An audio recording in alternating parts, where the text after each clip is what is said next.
To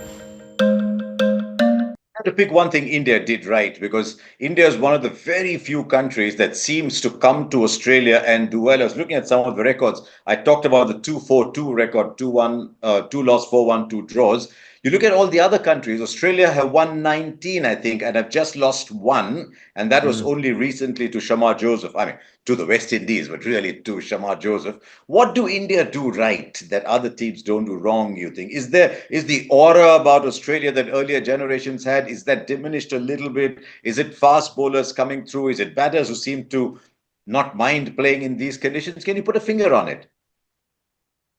Well, there's a lot to consider, really, because it's been different circumstances each time. Casting your mind back to the previous two tours, particularly going back to it wasn't as dramatic this Test match, but I go back to the Adelaide loss of what was it, 36 all out, whatever the case was. Yes. That was the number, wasn't it? So the turnaround from there, that was extraordinary. That was gigantic in the way they strode forward out of the trenches and out of the depths of despair in that tour. So it wasn't as dramatic being bowled out for 150, but I did ask Jasprit Bumrah in the post-match presentation, what did he say to his team at that point? Because clearly that's a turning point in this match. If you go with the trend and you go with the tide, the way the tide was moving, Australia come out and they end up three for 180 overnight and they dominate the Test match. He sounded like he delivered a really inspiring speech to his team. He spoke about playing with heart, about playing with belief and going out there and just fighting, just continuing to trust your skills, but fight right through. And he went out there and led. So I've seen it from Ajinkya Rahane as captain when he took over after Virat went home that last tour. He just seemed to go out there and have that fighting spirit, stay in the contest. Yashasvi Jaiswal, a duck in the first innings, get out in the second innings and just find a way to survive. And that's what you have to do in foreign conditions. Get yourself into the contest. So that's probably, without really pinpointing any one individual other than like I did there, the captain's speech, I think that's what they did so well. They just fought to get into the contest. And then once they were in it, they found an Australian team that's probably lacking in a little bit of confidence, maybe even a little bit of self-belief after having such a strong period of success.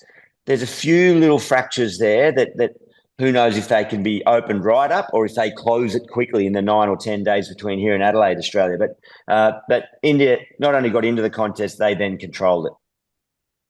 I mean, I've been coming to Australia now for far too long. I first came here in 91. India lost that series 4-0. Came in 99. India lost that series 3-0. Came in 2003. India finally won a test match in Adelaide. 2007, the series was lost. So for me to see an Indian team come to Australia and win a series is huge. I mean, I remember in Melbourne, I've said this before on this program, Gilly, I don't do this normally. I went up to Jasprit Bumrah and took a selfie at the MCG in 17-18, in 2018. Since then, India won a few games, but to come here to the Optus Stadium, where nobody has beaten Australia, is feel. I mean, in spite of coming here for so many years, to come to Australia and see an Indian team win a Test match in Australia is still very special. That 2008 season, by the way, was the only tour that wasn't a happy tour because of all that had happened in Sydney just before. And I'll tell you what happened after that Test match.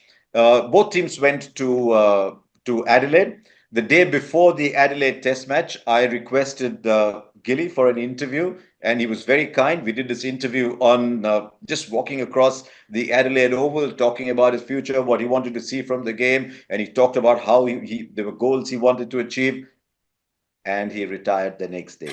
I remember that very well. You didn't drive me into retirement, Harsha. Don't worry about that. But hey, I want to flip that question around. You say, and rightly so, you've experienced more tours than any of the cricketers by coming out here and covering. What do you see in the change from those early days through to the 2000s and now into this lineup? But anything noticeable for you? In the 90s, Gilly, I think there was an acceptance that Australia is a difficult country to come and that you're likely to lose here. And when you come with that point of view, then suddenly winning is not, losing is not such a scary thing, because at the back of your mind, yeah, you think you can lose. Two things changed that. I think two results changed that, Gilly. One was that Calcutta result in 2001, because that was when the winning streak was stopped. And I think Yep. the Adelaide Test match in 2003-4, where Rahul Dravid got the double hundred, and India won that Test match, even though the series was drawn. And suddenly you thought, oh, hang on, we can actually do this. It was part of Steve Waugh's farewell series, if you remember that Yeah. 2003-4. And yet Yep. after that, India lost 7-8, India lost 4-0 in 11-12. So it seemed like it was starting again. 2018, yes, India won, but there was still a feeling there. No Steve Smith, no David Mm. Warner. Australia still in pain over what had happened in South Africa. 21 was one of the great series of all time. But I think this generation, there's a little bit more self belief. My worry for this series was, and I mean, it's still 1-0 in a five-test series, that Australia might catch a couple of Indian players towards the tail end of their careers. But that Mm. hasn't happened. Kohli got 100.